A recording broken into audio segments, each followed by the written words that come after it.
তাহলে শিখে রাখতে হবে যে দুটার মধ্যে কে ক্যাথোড দ্বারা বেশি আকৃষ্ট হবে বা ক্যাথোড থেকে ইলেকট্রনটা গ্রহণ করবে।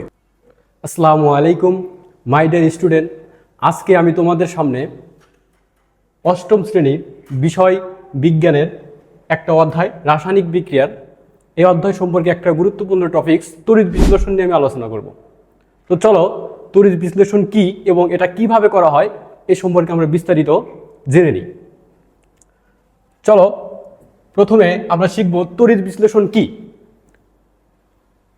তড়িৎ বিশ্লেষণ হলো একটা প্রক্রিয়া। তড়িৎ বিশ্লেষণ হচ্ছে একটা প্রক্রিয়া। তাহলে যে প্রক্রিয়ায় তরল বা দ্রবীভূত তড়িৎ বিশ্লেষ্য পদার্থের মধ্য দিয়ে বিদ্যুৎ চালনা করে পদার্থটিকে রাসায়নিকভাবে বিভক্ত করা হয় তাকে তড়িৎ বিশ্লেষণ বলা হয়। বুঝলাম না? চলো আমরা একটু সহজভাবে বুঝে নিই। এখানে দেখো তড়িৎ বিশ্লেষ্য কি আর তড়িৎ বিশ্লেষণ কি, এই দুটাকে আমাকে ভালোভাবে বুঝতে হবে। তড়িৎ বিশ্লেষণ হচ্ছে একটা প্রক্রিয়া, যে প্রক্রিয়ায় কাজটা ঘটানো হয় এটা হচ্ছে তড়িৎ বিশ্লেষণ। আর তড়িৎ বিশ্লেষ্য হলো যার উপর এই কাজটা করা হয়। তড়িৎ বিশ্লেষ্য হচ্ছে যার উপর এটা করা হয়। তাহলে চলো তড়িৎ বিশ্লেষ্যকে এটাকে আমরা একটু বিস্তারিত দেখে আসি।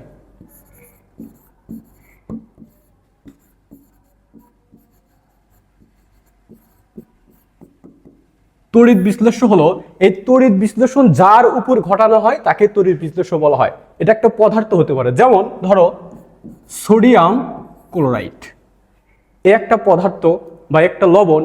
যদি এই লবণটাকে যদি আমরা তড়িৎ বিশ্লেষণ করি তাহলে দুইটা আয়ন পাওয়া যাবে, যেমন সোডিয়াম প্লাস আয়ন আর ক্লোরিন মাইনাস আয়ন। তাহলে এইটা হচ্ছে তড়িৎ বিশ্লেষ্য। এখন চলো এই তড়িৎ বিশ্লেষণ করতে আমাদের কি কি লাগবে এই সম্পর্কে একটু জেনে আসি। দেখো আমি এখানে লিখে রাখছি তড়িৎ বিশ্লেষণ ঘটাতে যা যা লাগবে। দেখো প্রথমে আমাদের একটি কাচের পাত্র লাগবে, 2 নম্বর একটি ব্যাটারি বা কোষ লাগবে যেটাকে আমরা বলি ড্রাই সেল, 3 নম্বর একটা দ্রবণ লাগবে। দ্রবণ বলতে বোঝাচ্ছি যার তড়িৎ বিশ্লেষণ করব সেই পদার্থের দ্রবণ নিতে হবে। যদি আমি লবণের তড়িৎ বিশ্লেষণ করি তাহলে লবণের দ্রবণ নিতে হবে। 4 নম্বর 2টি তড়িৎদ্বার লাগবে। এখন এই তড়িৎদ্বারটা কি এই সম্পর্কে আমাদের একটু জানতে হবে। তড়িৎদ্বার হলো একটা দণ্ড। কিসের দণ্ড হতে পারে? ধাতব দণ্ড হতে পারে, গ্রাফাইটের দণ্ড হতে পারে। তাহলে চলো তড়িৎদ্বার সম্পর্কে আমরা বিস্তারিত জেনে নিই। আমি এখানে লিখে রাখছি 2টি তড়িৎদ্বার। তাহলে 2টি তড়িৎদ্বারের নাম কি কি হতে পারে? একটা হবে ধরো অ্যানোড, একটা হচ্ছে অ্যানোড তড়িৎদ্বার আর একটা ক্যাথোড তড়িৎদ্বার।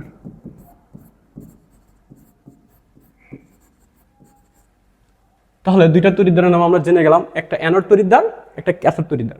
এই অ্যানোড তড়িৎদ্বার হচ্ছে পজিটিভ চার্জ, মানে এটা ব্যাটারির ধনাত্মক প্রান্তের সাথে যুক্ত রাখতে হবে।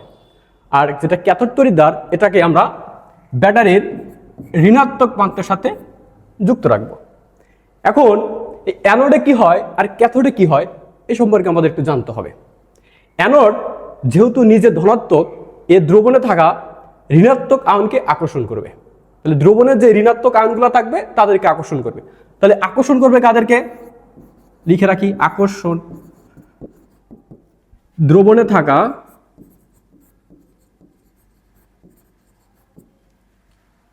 ঋণাত্মক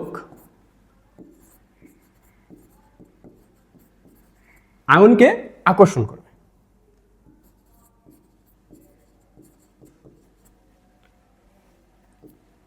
আর ক্যাথোড তাহলে কি করবে?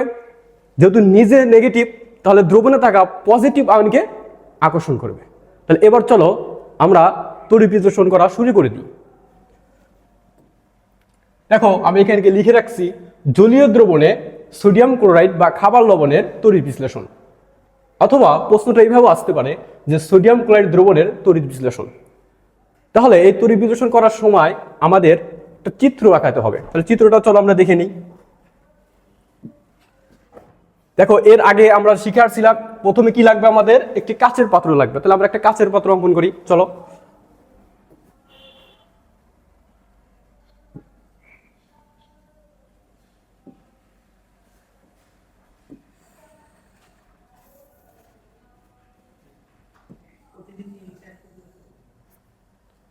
এ হলো আমার একটি কাচের পাত্র। এরপর 2 নম্বর আমার কি লাগবে? 2 নম্বর আমার একটা ব্যাটারি লাগবে। তাহলে চলো আমরা ব্যাটারি অঙ্কন করে দেখাই।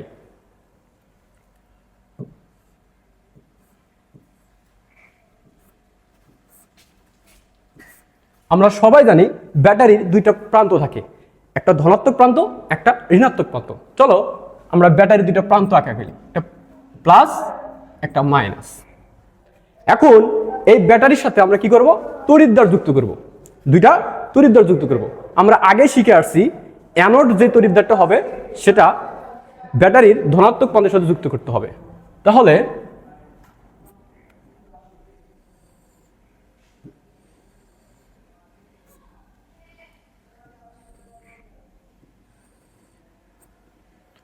ব্যাটারির ধনাত্মক প্রান্তের সাথে যেটা যুক্ত করব সেটা হচ্ছে অ্যানোড নাম দেব, আর ব্যাটারি ঋণাত্মক প্রান্তের সাথে যেটা যুক্ত করব সেটাকে আমরা ক্যাথোড নাম দেব।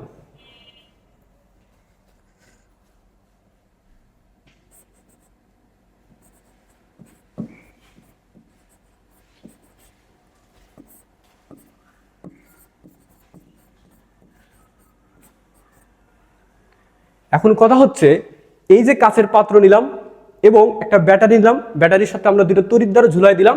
এখন এই কাচের পাত্রের ভিতর কি দেব, খুব সহজ, কাচের পাত্রের ভিতরে আমরা দ্রবণ দেব। কার দ্রবণ দেব, যার তড়িৎ বিশ্লেষণ করব তার দ্রবণ দেব।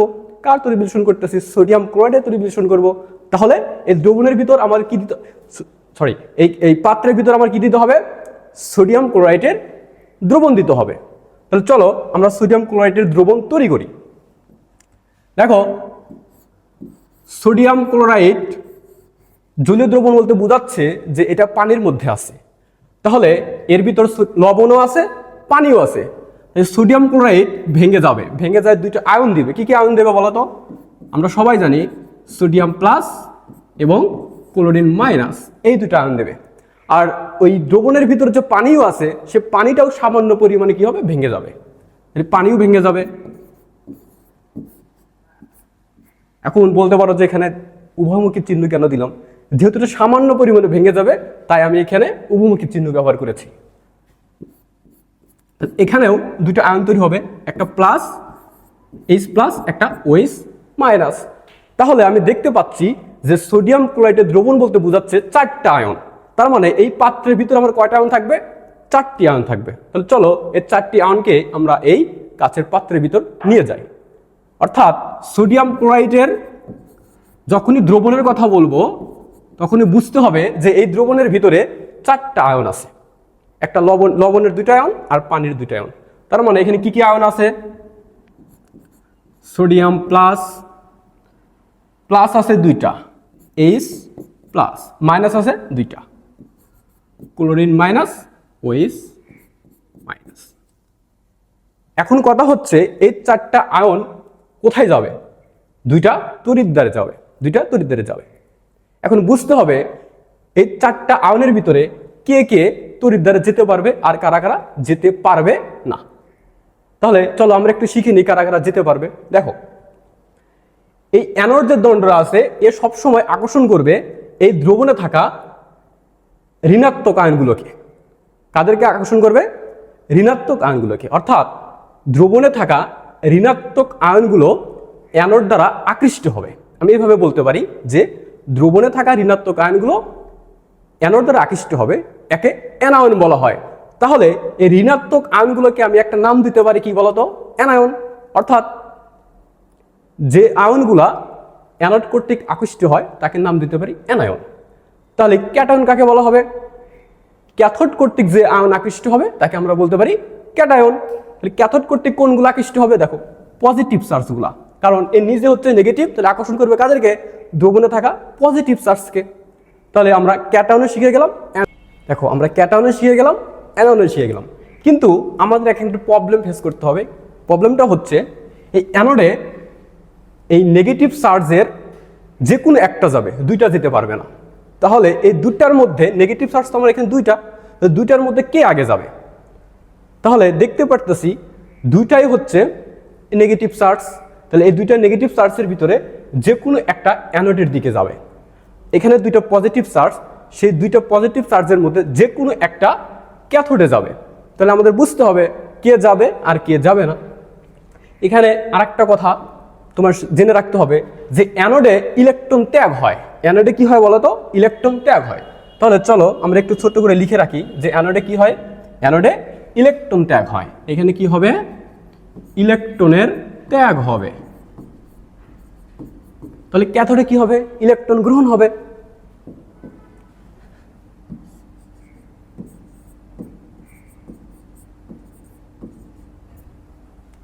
তাহলে এই দ্রবণে থাকা যে দুইটা ঋণাত্মক আয়ন আছে, এই দুইটা ঋণাত্মক আয়ন ক্যাথোড দ্বারা আকৃষ্ট হবে, অর্থাৎ অ্যানোডের দিকে যেতে থাকবে।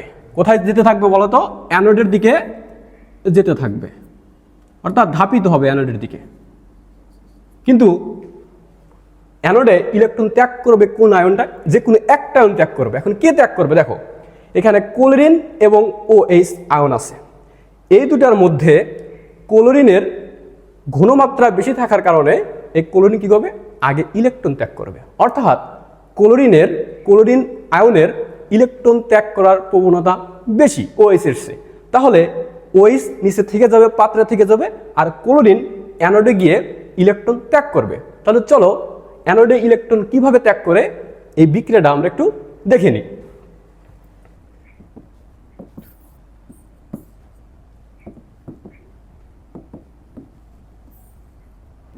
তাহলে আমরা অ্যানোডে যে বিক্রিয়াটা হচ্ছে সেই বিক্রিয়ার নাম দেব অ্যানোডে ইলেকট্রনের ত্যাগ বা অ্যানোডে জারণ বিক্রিয়া। জারণ মানে হচ্ছে সারণ, মানে এটার একটা নতুন নাম দিতে পারি যে অ্যানোডে জারণ বিক্রিয়া বা অ্যানোডে ইলেকট্রন ত্যাগ। চলো আমরা সহজভাবে দেখে নিই অ্যানোডে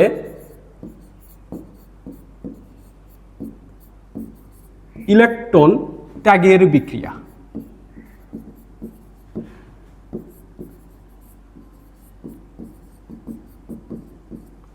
তাহলে অ্যানোডে ইলেকট্রন ত্যাগের বিক্রিয়া, কারণ অ্যানোড হচ্ছে ইলেকট্রন ত্যাগ হয়, অ্যানোডে কি হয়? ইলেকট্রন ত্যাগ হয়। তাহলে এই দুইটার মধ্যে কোনটা আগে যাবে? আমি বলে রাখছি যে ক্লোরিন যাবে, কারণ ক্লোরিনের ইলেকট্রন ত্যাগের ধারণ ক্ষমতা বেশি।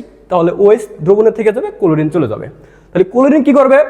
ক্লোরিন এই অ্যানোডে যায় একটা ইলেকট্রন ত্যাগ করবে। তাহলে ক্লোরিন আয়নটা কি করবে? অ্যানোডে গিয়ে একটা ইলেকট্রন ত্যাগ করবে। সেই ত্যাগকৃত ইলেকট্রনটা এই যে আমি তার দ্বারা যে যুক্ত করছি সেই তার দিয়ে এই ব্যাটারির প্লাস থেকে মাইনাস পর্যন্ত যায়, এই ক্যাথোডের দিকে চলে যাবে। তাহলে চলো আগে আমরা ইলেকট্রনকে ত্যাগ করা শিখাই। তাহলে আমার দ্রবণের ক্লোরিন মাইনাস আয়ন কি করবে? একটা ইলেকট্রন ত্যাগ করবে। ত্যাগ করে কি করবে বলতো? ক্লোরিন পরমাণুতে পরিণত হয়ে গেল। এখন ক্লোরিন তো একা থাকতে পারে না, তাহলে এরকম ক্লোরিন আয়ন তো অনেক আছে দ্রবণের ভিতর, শুধু আমি একটা আয়নকে দেখাইছি, এখানে অসংখ্য দ্রবণ আছে। তাহলে এরকম করে অনেকগুলা ক্লোরিন তৈরি করবে, একটা ক্লোরিনের সাথে যুক্ত হয়ে ক্লোরিন গ্যাস হয়ে যাবে। এটাকে বলা হয় ক্লোরিন গ্যাস। তাহলে এই ক্লোরিন গ্যাসটা এই অ্যানোডে বুদবুদ সৃষ্টি করবে, অর্থাৎ এরকম বুদবুদের সৃষ্টি করবে। তাহলে অ্যানোডে আমার ইলেকট্রন ত্যাগের বিক্রিয়াটা হয়ে গেল। তাহলে চলো ক্যাথোডে কি হয়? ক্যাথোডে কি হবে? আমরা লিখে রাখছি ইলেকট্রন গ্রহণ হবে। কে গ্রহণ করবে? দ্রবণে থাকা যে দুইটা ধনাত্মক আয়ন আছে, এই দুইটা ধনাত্মক আয়ন ক্যাথোডের দিকে ধাপিত হবে, কিন্তু একজন ক্যাথোডে যেতে পারবে, দুইজন যেতে পারবে না। তাহলে শিখে রাখতে হবে যে দুইটার মধ্যে কে ক্যাথোড দ্বারা বেশি আকৃষ্ট হবে বা ক্যাথোড থেকে ইলেকট্রনটা গ্রহণ করবে। কোন ইলেকট্রনটা গ্রহণ করবে? এই যে ক্লোরিন যে ইলেকট্রনটা ত্যাগ করলো, ওই ত্যাগকৃত ইলেকট্রনের দণ্ডের ভিতর দিয়ে এখান দিয়ে প্লাস থেকে মাইনাস এইখানে চলে গেল।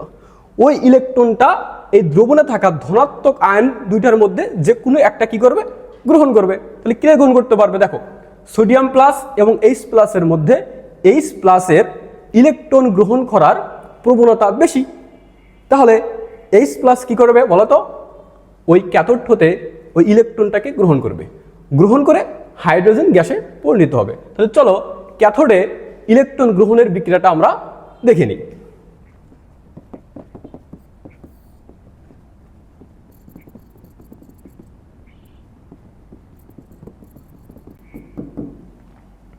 কোন কার গ্রহণ করার খুব প্রবণতা বেশি?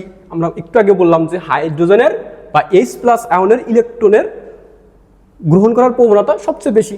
তাহলে সোডিয়াম প্লাস দ্রবণে থেকে যাবে, আর এইচ প্লাসটা কি করবে, ক্যাথোডে গিয়ে ইলেকট্রনটাকে গ্রহণ করে ফেলবে। তাহলে চলো আমরা গ্রহণ করে দেখাই। তাহলে দ্রবণে থাকা এইচ প্লাস আয়ন ওই যে ক্লোরিন যে ইলেকট্রনটাকে ত্যাগ করলো, ওই ত্যাগকৃত ইলেকট্রন আমার সেই ক্যাথোডে গেল, সেই ক্যাথোড থেকে এই দ্রবণে থাকে এইচ প্লাস আয়নটা কি করবে, ইলেকট্রনটাকে গ্রহণ করবে। অর্থাৎ এখানে আমার এইচ প্লাসটা ক্যাথোডে যাবে, ক্যাথোডে গিয়ে বিক্রিয়া দেবে। তাহলে এইচ প্লাস কি করবে, ওই ইলেকট্রনটাকে গ্রহণ করলো, যে ত্যাগ করলো ইলেকট্রনটা গ্রহণ করলো। গ্রহণ করে দেখো আমরা সবাই জানি এইচ প্লাস মানে সে অলরেডি ইলেকট্রন ত্যাগ করেছিল, তাহলে গ্রহণ করলো মানে ওই প্লাসটা আর থাকবে না তার, মানে আমি হচ্ছে দিছিলাম আবার নিছি, তাহলে আমার এই প্লাস আর মাইনাস চার্জ কি হয়ে গেছে, ক্যান্সেল হয়ে গেল। তাহলে অর্থাৎ আমার শুধু এখানে হাইড্রোজেন পড়ে থাকলো। কিন্তু দ্রবণে তো অসংখ্য এইচ প্লাস আছে, তাহলে অসংখ্য এইচ প্লাস এইভাবে ইলেকট্রন গ্রহণ করে অনেকগুলো এইচ তৈরি করবে। তাহলে একটা এইচ আর একটা এইচের সাথে বিক্রিয়া করে H2 গ্যাস হয়ে যাবে। তার মানে আমার ক্যাথোডে কোন গ্যাসটা বের হবে, হাইড্রোজেন গ্যাস। তাহলে আমার এখানে কোন গ্যাসটা বের হবে, H2 গ্যাস। আর আমার অ্যানোডে কোন গ্যাসটা বের হবে, এই যে অ্যানোডে বিক্রিয়া ক্লোরিন গ্যাস। তাহলে আমার এখানে কোন গ্যাসটা বের হবে, Cl2 গ্যাসটা বের হবে। এই হলো আমাদের আজকের সোডিয়াম ক্লোরাইড দ্রবণের তড়িৎ বিশ্লেষণ। আশা করি তোমরা খুব সহজেই কিভাবে সোডিয়াম ক্লোরাইডের তড়িৎ বিশ্লেষণ করতে হয় তোমরা শিখে গেছো। দেখা হবে আগামী কোনো এক ক্লাসে নতুন কোনো একটা টপিকস নিয়ে। আসসালামু আলাইকুম।